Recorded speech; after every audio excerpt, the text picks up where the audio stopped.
Chapter 16.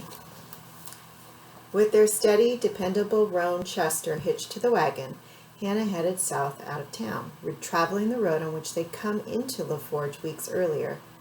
During the trip from California, Papa had taught her to drive the wagon and shoot a rifle. He saw those skills as practical necessities for the long journey. She privately regarded them as two more elements in support of her future independence. She saw patches of prairie roses by the road, but decided to drive on for a while longer. It was a beautiful afternoon, the air warm but not heavy.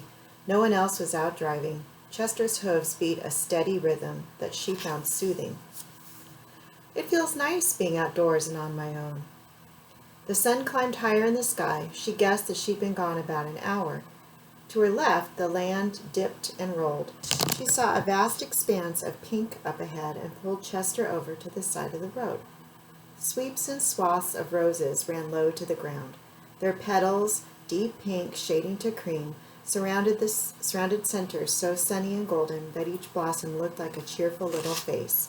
She walked around breathing in their perfect scent, light, fresh, sweet, but not cloying. Hannah picked out a half a dozen of the smaller plants, mostly in bud rather than bloom. She had brought with her a shovel, a trowel, and the big tin washtub, as well as a bucket of water. Carefully, she dug up each of the bushes and moved them to the washtub. Then she put the tub into the wagon bed. Lifting shovelfuls of soil over the side of the wagon to cover the base of each bush wasn't easy. But if she had filled the tub with soil on the ground, she would probably not have been able to lift it. Finally, she gave all the plants a good watering. With the last of the water in the bucket, she rinsed the dirt from her hands. I'll need something to put the rose bushes in. Lard cans, maybe, with fabric tied around them. And with luck, all the buds will bloom just in time for the opening.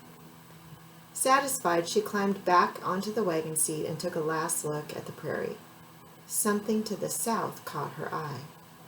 She stared hard, seeing nothing except the endless miles of rolling grasses. Just my eyes playing tricks. Then she saw it again. A few people were emerging from a dip in the land, walking away from her. Black hair, no sunbonnets. Indians? While she stared, a woman at the back of the group turned to glance behind her. Hannah recognized her at once, the gray-haired elder she had encountered earlier, the day before arriving in the forge. Their eyes met. The woman looked at Hannah for a long moment.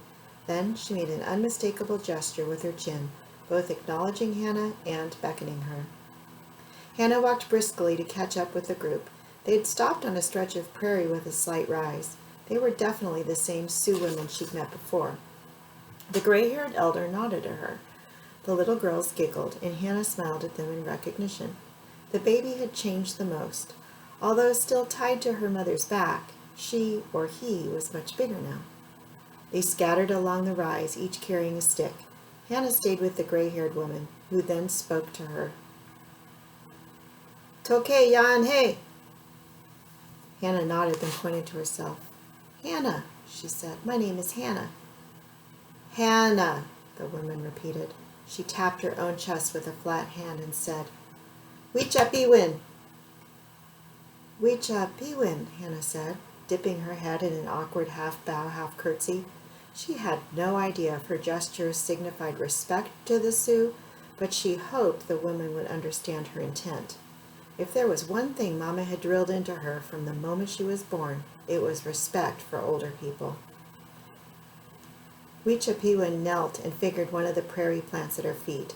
A little taller than ankle height, it had hairy stems that held pale purple flowers in small, inconspicuous clusters.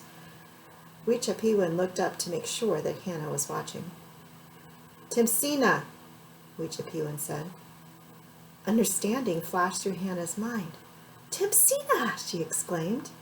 Prairie turnip, that was Timsina. Weechapiwan was showing her the live plant. Weechapiwan stretched out all 5 fingers, then indicated the plant's leaflets in groups of 5 that echoed the shape of her hand. Oh, that's how you know the plant, because of the fire leaves. Hannah held up her own hand. Raising her chin, Weechapiwan pursed her lips and turned her head in the direction of the low rise that stretched toward the south. Hannah saw numerous patches of the purple-flowered plants. There was no doubt in her mind now. Wichapiwan was definitely pointing by using her lips instead of a finger. Wichapiwan took a stick from the bag over her shoulder. Hannah saw that it was black and sharp at the tip, probably fire-tempered. Wichapiwan began using the stick to dig into the soil at the base of Timsina's stem. The ground was hard and dry. It took her some time to uproot the plant. She showed Hannah a tuber with a long taproot. Of course, it looked nothing like the braided bulbs. It was covered with black dirt. Wichapiwan knocked some of the dirt loose, then twisted the tuber from its stem, leaving the taproot attached. She rubbed away some of the soil with her fingers, revealing a dull brown husk. Finally, she peeled the husk part way, so Hannah could see the tuber's pure white interior. So you peel them first, and then dry them, and then use the root to braid together, Hannah said, making gestures. Wichapiwan spoke again in mind-eating, bringing her hand to her mouth, then motioned toward Hannah. Oh, yes, we did eat them, Hannah replied. I like Timsina. She smacked her lips noisily. Wichapiwan smiled. She put the tuber into her sack and began to work on the next plant. Hannah wanted to help. She wondered if she should return to the wagon for the shovel and trowel, but as she watched, she realized that the pointed stick was perfectly suited to the work. Wichapiwan dug up each turnip while causing the least amount of disturbance to the surrounding earth. Hannah thought again about the braid of Timsina she had received. It had held at least 24 bulbs, and only now did she realize how much time and effort had gone into that gift. When Wichapiwan pulled up the next tuber, Hannah held out her hand. In gestures, she offered to twist the turnip from its stem and remove some of the soil. Wichapiwan nodded. For a while they worked next to each other, each in companionable silence. Hannah didn't know how much time had passed before she suddenly realized how strong the sun was on her back. It's probably gone 3 o'clock at least. I should be getting home. Reluctantly, she brushed off her hands and stood up from her crouch. I have to go now, she said. I'm glad we met again. She didn't know how much English Wichapiwan could understand, but it didn't seem to matter. Wichapiwan nodded a farewell. Hannah returned to the wagon.